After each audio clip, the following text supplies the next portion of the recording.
我们之所以选择了说，这不是一种美德，是因为这东西不要上升到美德的高度。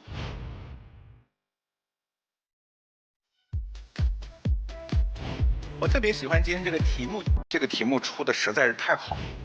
说一个人美德有一个非常高的标准，叫这个人识相。所以人类社会的非常重要的一个巧妙的机制，我真的不知道，就是上帝怎么会这么聪明安排了这个机制，叫我知蜜糖，人之毒药。刚才听到最刺耳的一句话来自马东，他说我们何必把事情上升到美德的高度？我们已经沦落到觉得美德是高不可攀的地步。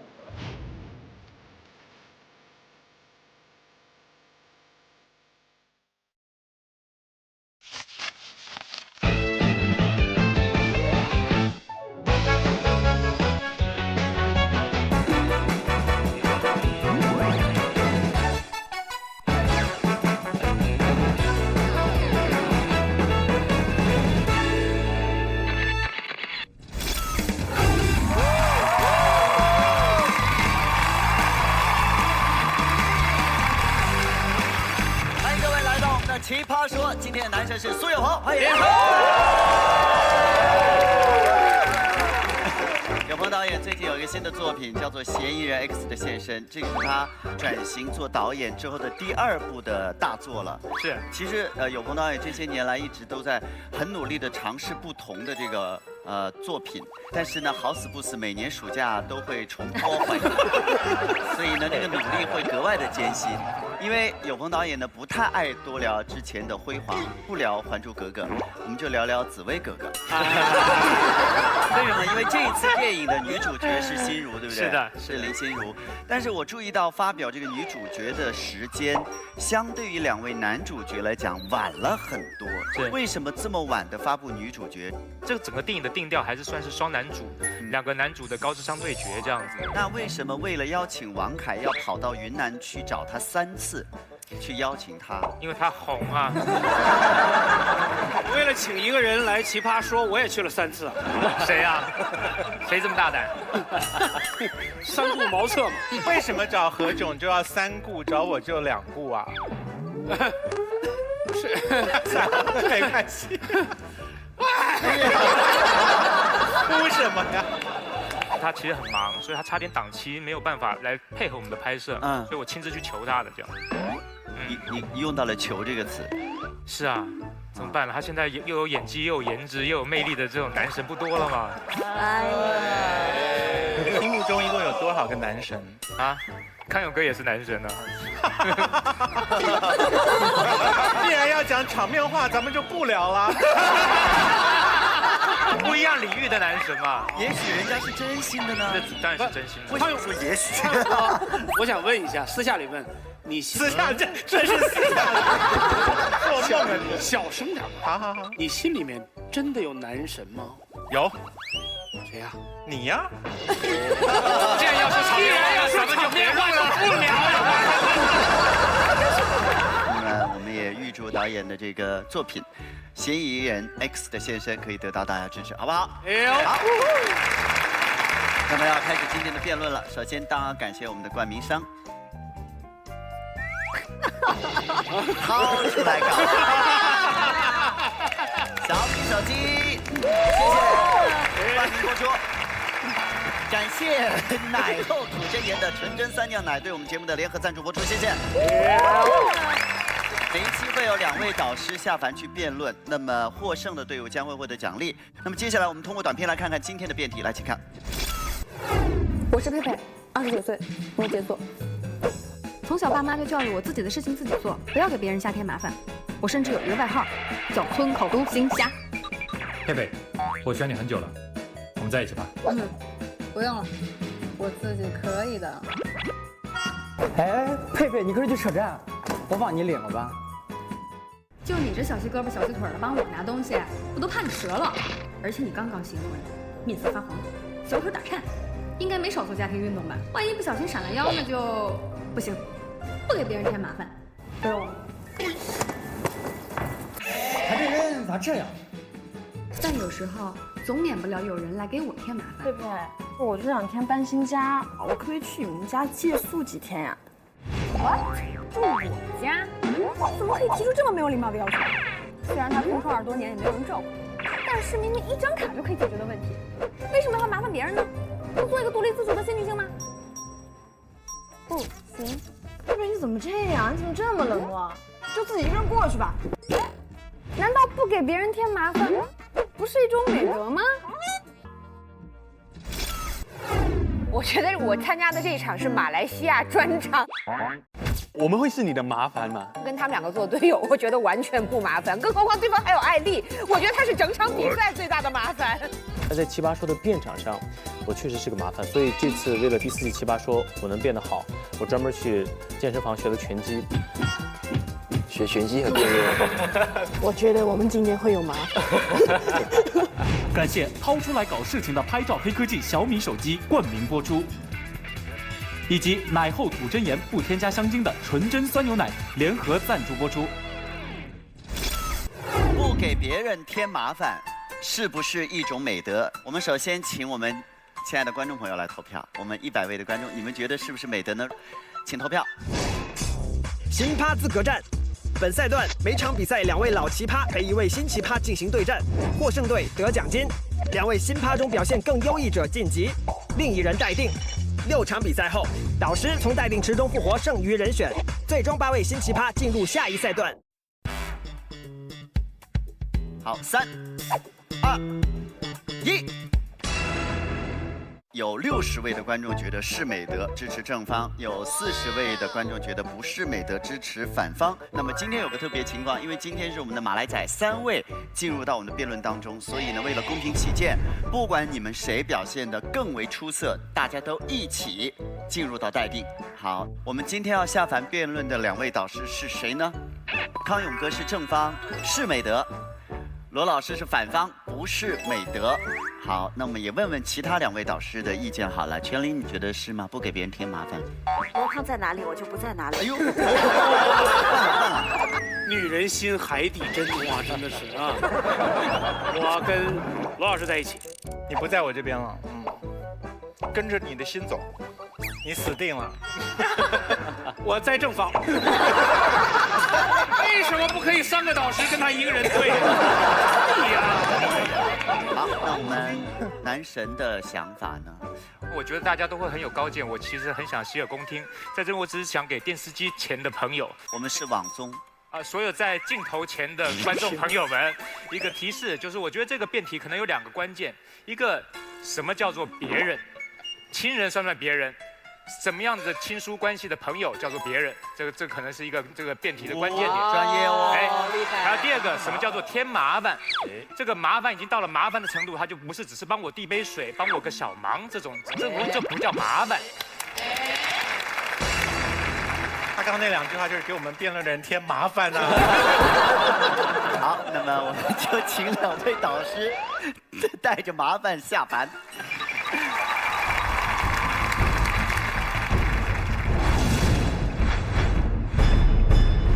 我这也能卖出去的闲鱼 APP， 以及玩的不够大，别喝美年达的美年达果味汽水的大力支持。罗老师，就咱们这个身材特别不适合把扣系上，敞开就出了东西。对，但是你系上，它也还是呼之欲出。好，少方先发言，所以是黄喜来，欢迎他。黄喜，马来西亚叛逆小子，第3季1句话绕晕你。不给别人添麻烦不是美德，这是我的辩题。我举个例子，如今你早上睡醒的时候，你有呼吸吗？有。自己呼吸还是别人帮你人工呼吸？自己。没有添麻烦，美德。你早上怎么从酒店走来这里的？自己走过来的。没有人刚你吧？没有。美德。为什么他们的美德可以这样容易的？只要是不给别人添麻烦就是美德。那么很多东西都可以是美德的吗？好，讲完他们这些是荒谬了之后，我们看我们自己的论点。不给别人添麻烦，它不是美德。为什么？人与人在日常生活相处里面，很多时候我们的交情、我们的羁绊，都是通过互相给麻烦、互相解决彼此的麻烦建立起来的。你们也试过吧？第一年认识一个新人的时候，你叫他拿一瓶水来，你都会说啊，不好意思啊，麻烦你，不好意思，拿瓶水给我好吗？不好意思。但是熟了之后，你就不会了嘛？为什么？因为当你熟悉了对方之后，彼此已经进入一种状态，就是你可以放肆的给对方麻烦，对方也可以放肆的给你麻烦，而且我们也是很乐意的为对方解决麻烦，而对方也很乐意的为你解决麻烦。所以在这种状态底下，我们才会说，哇，这两个人的交情好嘛？很多时候我们认为一直给人家麻烦的人，还是很缺德的这种人。这个缺德的行为跟给麻烦是没有关系的。怎么说？一个人他好吃懒做，他缺德的是因为他很懒惰，他好吃懒做，而不是给麻烦的这个行为。谢谢。好，下面到正方来。看来黄喜太紧张，给队伍添了麻烦。其实黄喜刚才告诉我们什么？他想说，其实世界上很多东西我们都不需要给别人添麻烦的。你早上起来吸一口空气，你有给人添麻烦吗？没有。你走过来，你有给别人添麻烦吗？没有。我们是自己走过来，不是别人扛过来的。所以他认为，如果所有的事情这样子做了都叫美德，这个美德没有味道。他讲的是这个。哇！但是美德是什么？美德这种东西，它其实不是一个专有名词，它只是一个形容词。这个形容词主要形容的就是一件好事，好事可以大可以小。打个比方，黄金它可以大也可以小，但是黄金大的时候很大，小的时候你会感觉它像灰尘，是不是？老师是吗？谢谢。所以美德这个事情也是一样的，它可以大可以小。虽然在你眼中，你觉得很多事情很琐碎，你觉得它不足以叫美德，可是它确实是我自己完成的，是一件好事。第一点。第二点，黄喜还告诉我们，维系感情的时候，往往都是你给一点麻烦我，我给一点麻烦你，你叫我第一杯水，我给你第一杯水，这样子把感情联系起来的。我很奇怪，为什么感情联系不可以纯聊天啊？他没有麻烦，你不可以打电话给他的吗？这是对方错误的认知。来，我们看看今天的题目，我先讲一下我自己的点。什么叫不给别人添麻烦是一种美德？因为它是所有美德的母亲。是所有美德的根基。你们想一下，我们人生中有所有的美德是什么？诚实啦、谦虚啦、孝顺，这些的终极目标是要什么？就是不给别人添麻烦。比如诚实，小时候那个华盛顿他砍树砍的那个葡萄树的时候，樱桃树，葡萄不长树，你给华盛顿添麻烦。他砍那个樱桃树的时候，我们问他谁砍的，他直接说我砍的，这事情就了了，因为他诚实。但是如果这时候他说黄喜砍的，我们就去骂黄喜，我想不是我，是宇欢砍的，不是我，是斌友砍的，搞出一大堆事情来，他给别人添麻烦。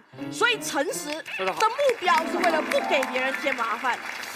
我再举个例子，谦虚，谦虚看起来不像吧？还是，你想一下，那些成绩很好的同学。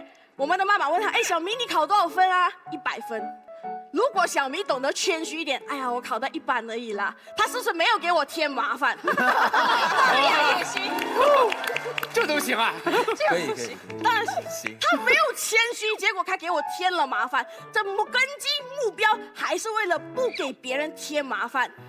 那请问你，如果所有的美德，他们的母亲美德之母乃不给别人添麻烦的时候，他怎么可能不是美德呢？哎，可爱。对，我已经说完了，谢谢。好，宇欢。贺宇欢，马来西亚叛逆小子，必杀技，瞅你咋的。首先，我要对如今讲几句话。我对你这2个字失望，因为昨天晚上你在房间里面背的稿不是这样的。导致我非常后悔，因为昨天晚上我没有给你喝纯真酸牛奶，不然就会吐真言。再来，冰友，我对你是有信任的，我希望你现在讲出来的点，是昨天晚上我跟你在房间里面看的点是同样的。再来，如今你说诚实跟谦虚都是不给别人添麻烦。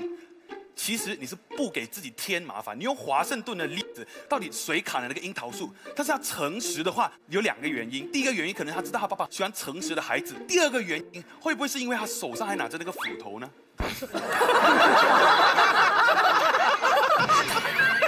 所以你只是不为自己添麻烦，你没有不给别人添麻烦。OK， 那进入我方的论点。从小到大，我们都常听到长辈跟我们说什么？你只要把自己的事情做好，不要给别人添麻烦就可以了。可是现在这个时代呢，你和我分工再怎么细，它都会出现一个灰色地带。那个灰色地带产生出来的事情，总是需要有人来解决的。我打个比方，在我工作的这个律师事务所呢，我们是专门负责家庭法的。但是前几天我们就接到了这样的一个案子，这个老婆呢就要跟这个老公离婚，这个老公呢还把老婆公司里面的钱全部偷走了。家庭法是我熟悉的，但是商业法、刑事法都是我不熟悉的这个法律的范畴。那这件事情应该谁做呢？我选择了去麻烦我的同事，他是在商业部门的，看看能不能提供更好的意见给这个老婆。我们谈社会分工制，不是天然就设计成只要你完成你的部分，我完成我的部分，那整个事情就可以成型的。你范畴和我的范畴之间的灰色地带是必须要通过我们互相的麻烦，我就麻烦你，你来麻烦我，才能把整个事情都整合起来。马薇薇，劳驾你帮你方1辩和2辩都翻译一下啊，好，没问题。我们分3个点来翻译我方1辩、2辩之间的内容。我们第1辩呢，它讲的其实非常简单，就是社会实际上是人情构成的社会，而人情的诞生源于我们不分彼此才有了情。所以你给我添麻烦，我给你添麻烦，我们才能成为麻烦和谐的一家人。紧接着第2个论点，由于社会分工越来越细化，很多人会感觉说我权责分明了，我就可以很开心的活在这个世界上了。但实际上，权责无论多么分明，人际关系、合作、工作之中都会出现灰色地带。比如说他刚才举的婚姻法、商法、公司法之间的例子，每一个律师都会负责不同的专业领域，共同处理一个案子的时候，是不是有的时候你要添麻烦问我，我要添麻烦问你？如果每一块都按照分工和奖金来算的话，我们就会一直在吵分工，从而导致整个案子不能得到归纳。好，我们再紧接着看你的第3个论点到底是啥？给我看一眼。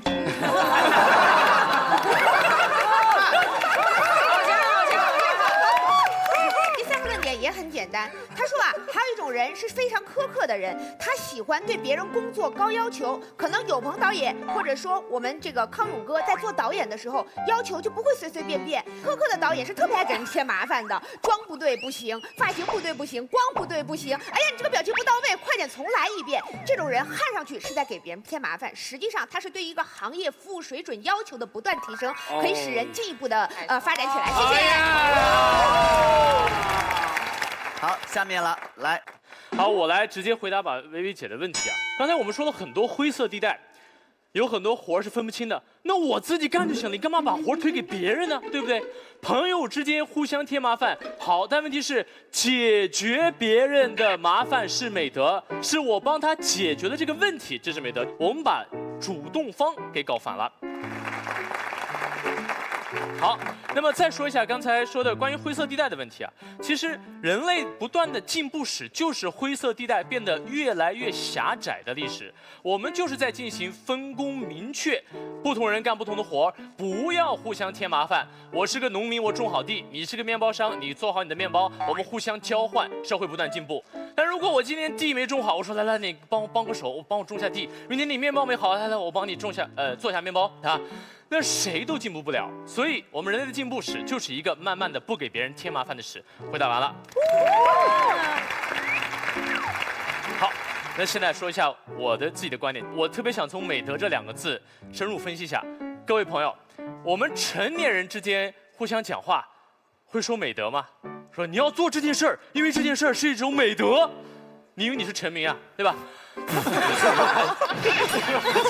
或者我在这个了，互相损，这是到同一方也懂。所以我们成年人之间其实做事不会谈美德。一说到美德呢，我们一般是给孩子讲啊，就是将来如果你有孩子，您会不会跟您的孩子讲说，哎，不要给别人添麻烦是一种美德呢？我觉得我会。不添麻烦不仅仅说所有事要自力更生，而是我在问别人的时候，我会想一下对方的感受，而不是一切以我为中心。有人想鼓掌就鼓吧，我刚才听见了。好，谢谢。但是我们现在大部分的家长给孩子讲的最多一句话是：你出门在外不要吃亏。为啥我们现在熊孩子那么多？要找那种熊孩子，对吧？压根不在乎你感受。你出去，然后呢，你想在飞机上稍微休息一下，大吵大闹，然后你去公共场合，小孩到处随地大小便。最气人的是，每次我特别想管，你猜家长说啥？家长说：不要压抑孩子的天性啊！啊，对。我特别生气，因为我说你怎么能随便引用甜甜姐的话呢？啊，他当时不是这么想的啊，所以一直怼自己这边了。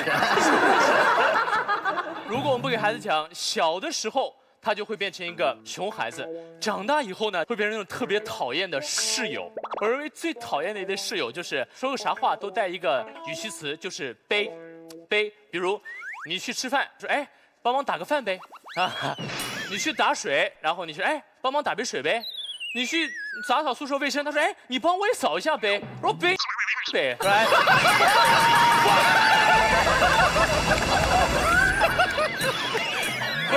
不是，这个成语你是在哪儿学的？所以大家很烦这种人，对不对？就是他总觉得好像给别人添麻烦不是件啥事儿，特别讨厌。将来我有孩子了，我会说，孩子。一个人一生啊，其实就是解决麻烦的过程。你能力足够大，你就去解决天下所有的麻烦；你能力不够大，你先解决你自己家里的麻烦。但你能力再差，你起码做到一点，不要给别人添麻烦。因为记住，不添麻烦是一种美德。非常好。问一下，这边有没有人想提他的？之后试试。好了，那来马薇薇。我们今天在聊美德，对方一直在提出一个新的概念，混淆美德，什么呢？叫做优点。实际上，不给别人添麻烦是一种优点，而不是一种美德。就好像美丽是一种优点，而不是一种美德；身体好是一种优点，不是一种美德；有钱是一种优点，不是一种美德。他说：“为什么呀？这些听起来都棒棒的，我好喜欢有这些特点的人，他们为什么不能是美德呢？”因为美德的本质是一种社会契约，是我们每一个出身不同、长相不同、高矮不同，可是只要活着，我就可以通过努力约束自己达到的状态。如果你告诉我这些优点才是美德的话，那我问你，我天生不美，我能不能通过努力达到美德的状态呢？有可能，它是一种虚伪的。都是自己人，今天都流行怼自己了。所以美德作为一种社会指标，它毕竟是每一个人都必须能做到的事情。世界上有一种人是弱势群体，可能在不同方面都是弱势群体。什么意思？一个老人坐公车，他需要有人让座，而他天生受的教养差，身体又不好，这个时候他不能客客气气的跟你说谢谢，同时也又不能站起来说我自己可以。这到底是一种能力的缺陷，还是一种品德的缺陷呢？所以今天我可以告诉大家说，不给人添麻烦是能力之差，不是品德之差。我们每一个人都在说我不想给别人添麻烦，我做个不添麻烦的人。当你穷途末路的时候，你又希望世界充满爱。然后当你有余力的时候，你说不给人添麻烦是美德。做人不能双标狗啊。所以如果你认为不给别人添麻烦是一种美德，你其实在扼杀了所有无能者的生路。而所有无能者，请注意，终有一天也会包括你我。谢谢。哇！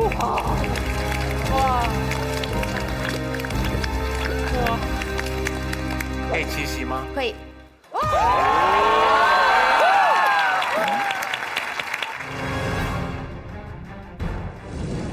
根据你说的定义，无能者应该是没有能力的人吧？对，能力相对匮乏。无能者是知道自己没有能力，不得已麻烦别人，还是知道自己没有能力，然后觉得给人家添麻烦也无所谓？其实没有人会觉得求人是无所谓的，求人的时候他们都会觉得面子受损。对，可是有一无能种人，力者给人家添麻烦的时候，还是会有羞耻心吧？照你刚刚所说的那句话，会有羞耻心来自于他觉得他自己缺乏美德。羞耻心来自于我比别人差，我不能自我照顾。你刚刚说，如果我们把不麻烦别人当成是一种美德的话，我们会封死了这些没有能力的人的路。对，路边有一个乞丐，如果是不得已沦落到必须要乞讨之后，我们给他们钱，就是因为我们体谅到这个人没有别的谋生之路。所以我们给他们钱的时候，我们没有自认为高尚，我们知道这个是世界的不得已，我们给他一个钱，让他暂时度过这个困难。如果他四肢健全，看起来营养比我还要好，肢体比我还要健全，我过去的时候我会有我的判断，就是我不会给这个人钱，而且我会在心中怀疑你是不是在占我们的便宜，不然你为什么要在路边平白无故的乞讨？这个是两者的差异，就是能不能跟心里面抱着什么样的心态是两回事。美德是关于心态，而不是关于能力，这是你刚刚整个论点最大的一个基础上的错误。好，谢谢两位，谢谢，来，请坐。好，来，冰友，加油！叶冰友，马来西亚叛逆小子，必杀技以德服人。我要建立起自己的 style， 我就是叛逆。其实今天来到这个环节，其实我们在讨论着什么东西是美德。我们知道人有很多的劣根性，人很容易有贪心，人很容易有自私，人很容易觉得自己麻烦的事情让人家去做，我自己轻松一点，感觉比较不错，比较爽。而美德的存在，它就是去对应跟对付这些人的劣根性。所以说穿了，美德有一个特质，叫要求你自制，叫约束你自己的欲望，不要纵使你的欲望去操控你的人生跟你的肉体，这是美德当初被创造出来的原因。你们觉得，数学题遇到不会，哎呀，这个很难 ，x 加 y 是什么？问隔壁同学好了，方便简单。但是为什么你不要想一想，自己努力去解一解？因为给别人做方便嘛。所以人有很多时候会贪方便。如果我们把不给别人添麻烦当成是自己的一种态度，时时刻刻提醒自己，在你要做任何事情之前，先想一想你的这个行动会不会为别人带来什么伤害，会不会别人带来什么痛苦。那我告诉大家，这个世界很多人都幸运很多。就是跟大家讲，当一个不给别人添麻烦成为你生活中的这种态度的时候，你会尽力去追逐，在想的每一件小事情之中，你都会尽量去做。就好像想一想，你妈妈在你3岁的时候可能就开始帮你责备，对不对？可是你妈妈长大之后，你要想一想，你妈妈也老了，你妈妈也开始会走不动，你妈妈也开始会腰酸背痛，对不对？你这个时候起来第一件事是想什么？不想为妈妈添麻烦，你开始自己折起背来了。妈妈老了，她可能再也没有办法好好去煮一顿饭给你吃了，你不给她添麻烦，你自己煮给自己吃，顺便煮给你妈妈吃。换位思考，先想别人，再想自己，这不是美德吗？还有一句话，麻烦是人人都不想要的事情，对不对？你不想受到麻烦，那为什么你会想给别人麻烦？己所不欲，勿施于人。谢谢。好，我们看看，来志忠。什么叫麻烦？就是该我做的事我不做，那让别人做，那叫添麻烦。举个例子，你也能够理解，有人不管是生理上的困难，还是心理上的困难，还是环境上的困难，可是当我们发觉他虽然有很多人帮忙，可是在努力想要让别人不用帮他这么多的过程，其实我们都会说他很了不起。比如说，我可能生下来耳朵不方便，我很需要别人照顾，可是我努力学了手语啊，努力学了唇语，对不对？好让我少麻烦别人一点。或者是我虽然很穷，需要别人的接济，可是我的努力的过程当中，让我能够逐渐迈向自立自强的过程，这是感动的，这是了不起的，这是样板。样板从何而来呢？它当中展现的德性从何而来呢？就是你该给人添麻烦的，可是你减少了别人的麻烦，这已经了不起了。如果你能哪天做到像蔡宗老师一样，他几乎可以不用麻烦人，甚至觉得这只是一个差异，这不是个缺陷的时候，我们说超了不起。好，来我们这边吴老师来啊，好，吴老师。其实我认为今天双方，你可以构建2个完全不同形态的道德社会。一种形态的道德社会是对方价值观主张下的道德社会，在这个社会中，每一个人都努力做好自己的分内事，我们尽量不要麻烦别人，我们把麻烦别人看作是一个不好的事情。这个社会可以这样子运作吗？可以，非常自立，非常独立。但是还有一种我想象中也许是更温暖的道德型社会，那就是大家不会把麻烦这件事情看作是多么了不起的事情。我需要的时候我就尽管麻烦你，但是我麻烦你了之后，我会努力寻找机会去补偿你。我不会把麻烦你这一件事情看作是多么的邪恶，或者在道德上有亏损。我只把麻烦你这件事情视作是，原来我们都是自己人。你知道什么情况下我们会觉得一个人分外见外吗？你最要好的朋友，他出了事儿的时候，他可以麻烦你的时候，他不来麻烦你，这时你会走过去跟他说，不是兄弟吗？我觉得2种社会形态都 OK， 都挺好。不过我觉得后者也许会让我们活得比较温暖一些吧。好，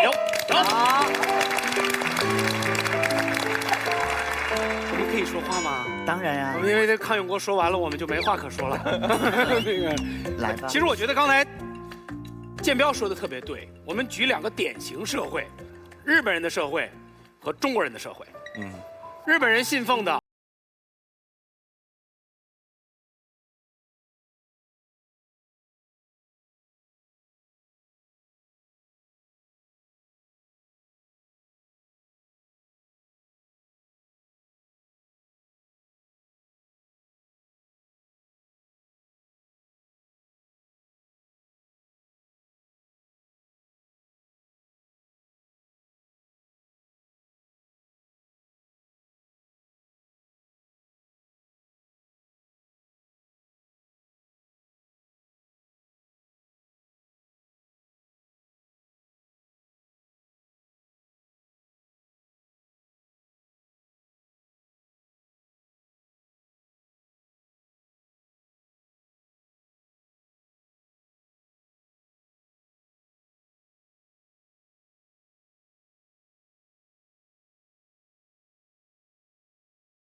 就是一个特别不给别人添麻烦的人，但是他碰到了我这么一个特别爱给他添麻烦的人，还特别希望他也能给我添麻烦，我们俩相处的特别好，所以无论他一会儿说什么，其实我们感情是非常好。你其实特别给人添麻烦，这就是交情。完了。你辩个论搞得我浑身不舒服。对，那个我其实本来不是我们的主场，不该我们说这么多话哈。对。但为什么我特坚持要说2句呢？其实跟这个地域有关。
环境有直接。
但是陈琳，你知道我怎么听怎么像说你来我们家吃饭，我很舒服，但我去你们家吃饭，你不太舒服，听起来就有点问题了，是吧？我们俩的边界是我去你们家吃饭，我要先想想你舒不舒服。你来我们家吃饭，你可以直问我舒不舒服，我告诉你不舒服。所以还是你可以吃我的，我不能吃你的呗。那现在我们有请夏凡导师再次结辩。首先是康永哥，来。好。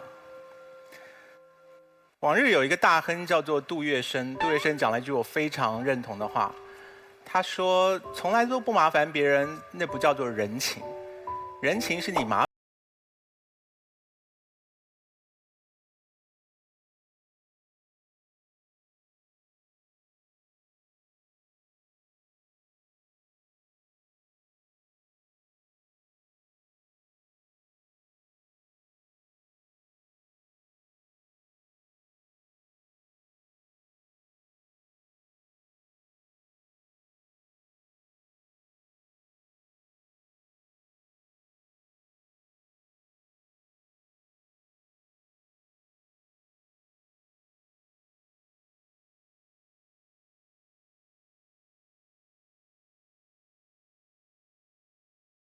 知道吗？不会，卖不了200本的，就没有人在乎这件事，觉得它很过时。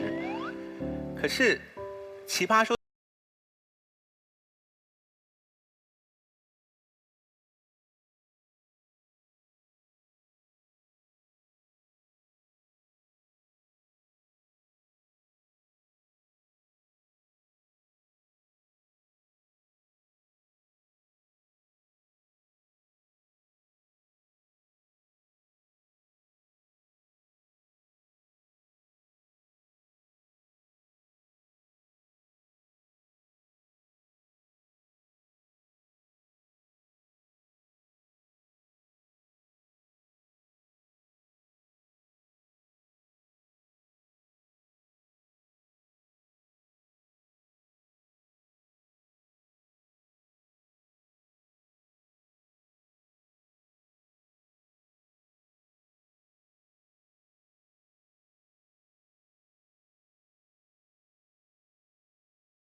关系，就是罗振宇老师在另外一次的奇葩说当中提过，我们不是我们自己，我们是我们社会。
我很在乎这个辩题，就是刚才马东讲的很好的一件事情是，你即使是在公众场合喧哗，你都不是故意的，可是因为你没有把别人放在心里，你给别人添了麻烦。所以一个有自制能力的人，他就会想到，这不是我家，这是公共场合，我不要给大家添麻烦。所以你如果坐电梯的时候，你明明只要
说好了，咱们3个都在正方的嘛。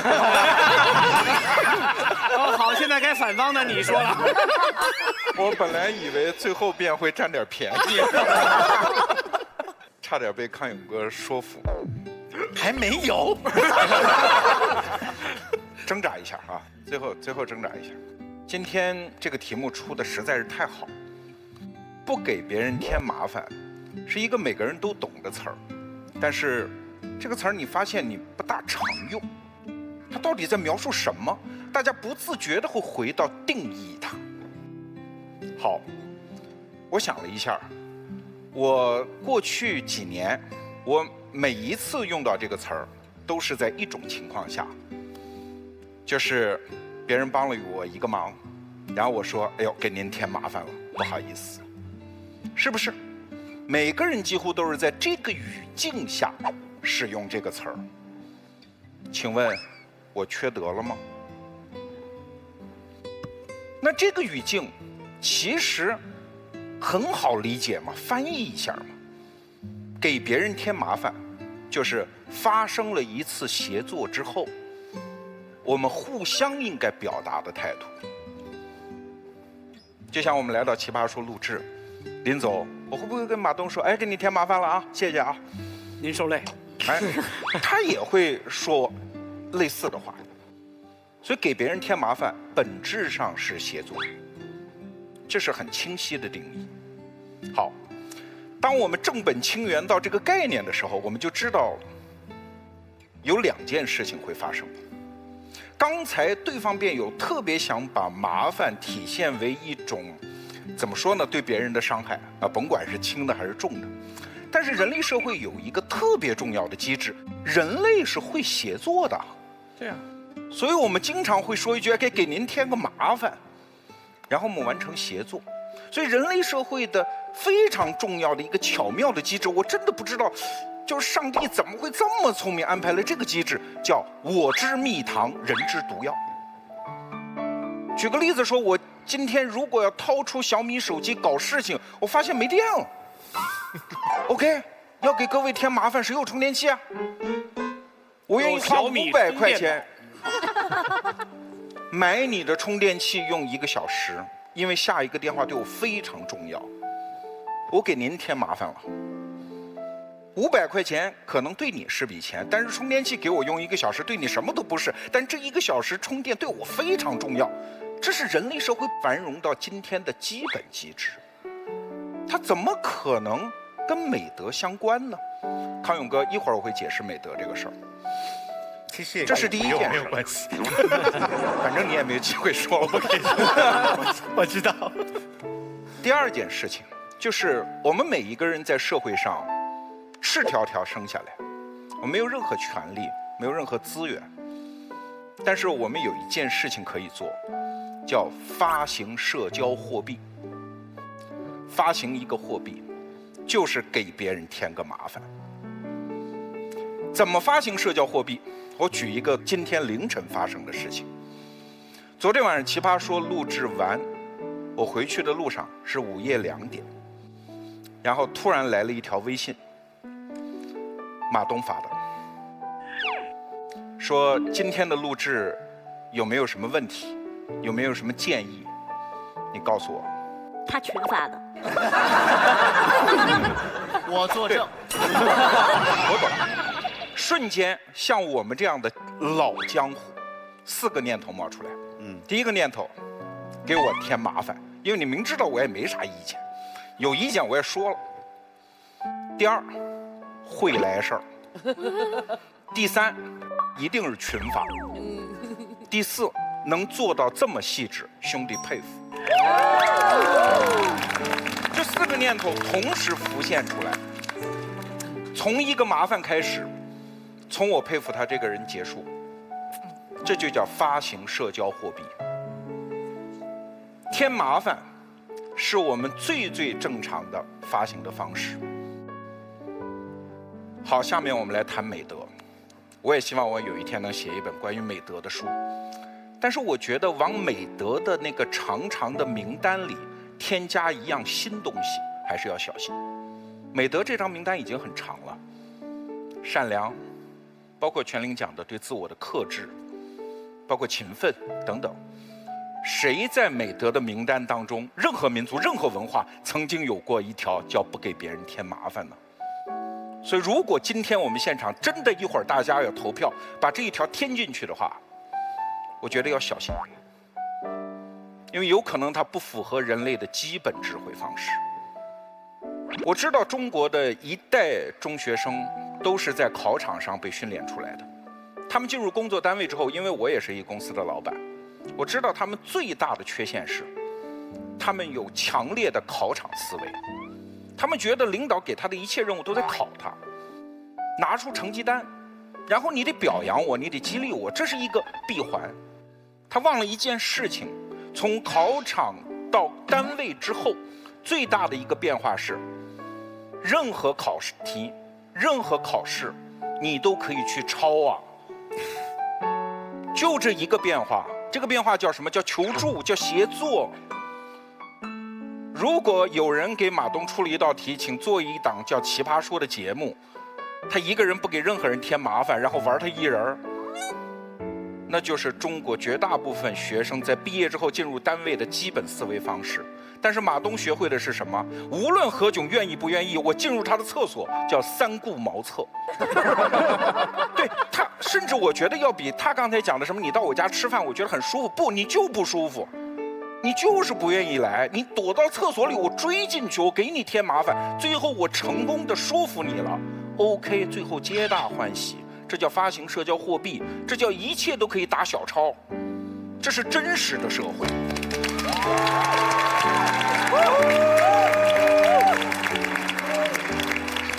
2个瞬间，我结束我这一段发言。第一个瞬间发生在莎士比亚的戏剧《哈姆雷特》里。一个父亲在送他的孩子远行的时候说了一句话：不要借钱给别人，也不要找别人借钱。这是一个父亲对儿子的嘱托。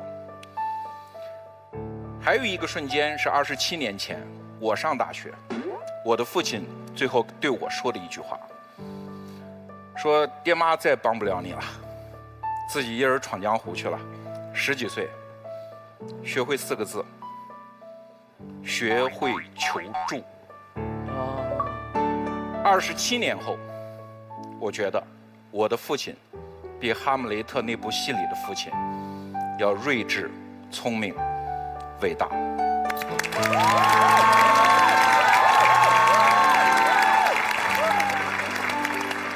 所以你看，咱们这个立场是对的。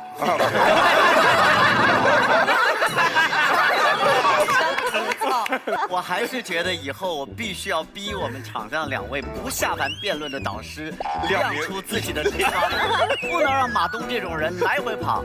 但是你没关系啊，你待会儿你再想想，我先请观众投票，待会儿你再说说问题。好，现在亲爱的各位观众，我们这么多人发表了自己观点之后，你们有没有改变呢？请选择。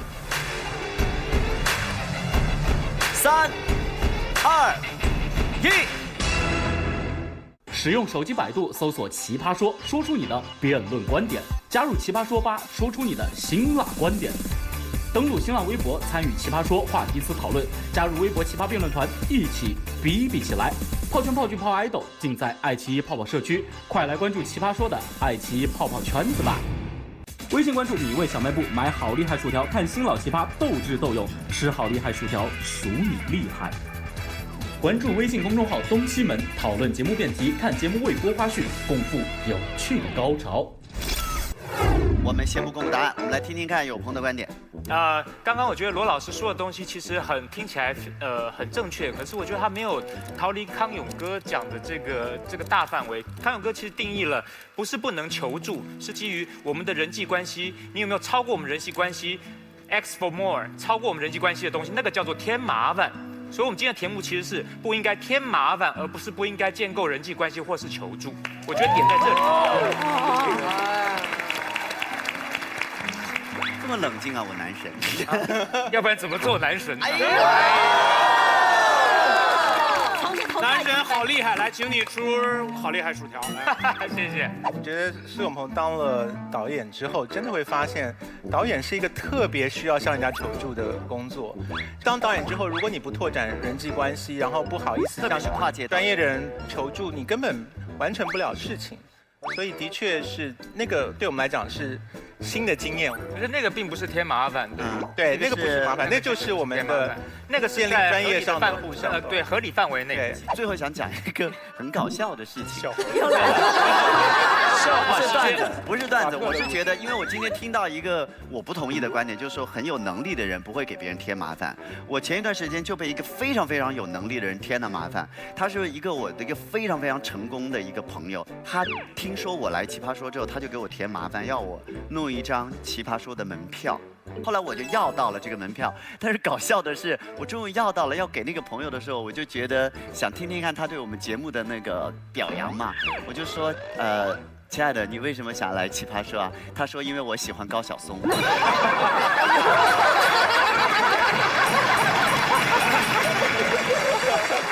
到底今天最后是正方赢还是反方赢呢？这也能卖出去的闲鱼 APP， 玩的不够大，别喝美年达的美年达果味汽水的大力支持，谢谢。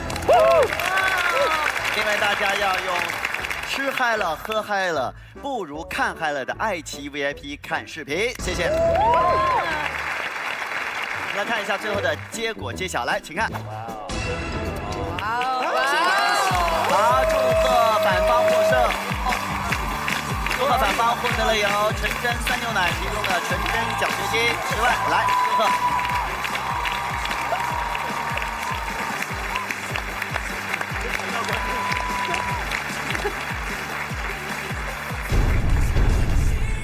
我们感谢掏出来搞事情的小米黑科技手机冠名播出，下期见。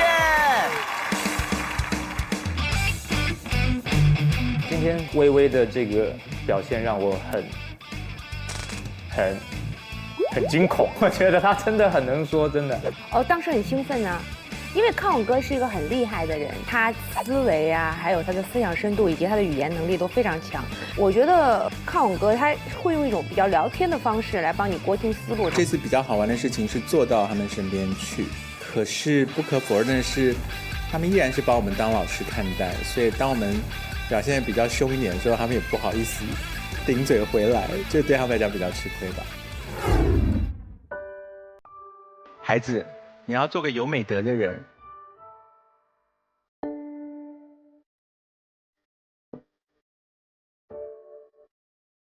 时时刻刻提醒自己，在你要做任何事情之前，先想一想你的这个行动会不会为别人带来什么伤害。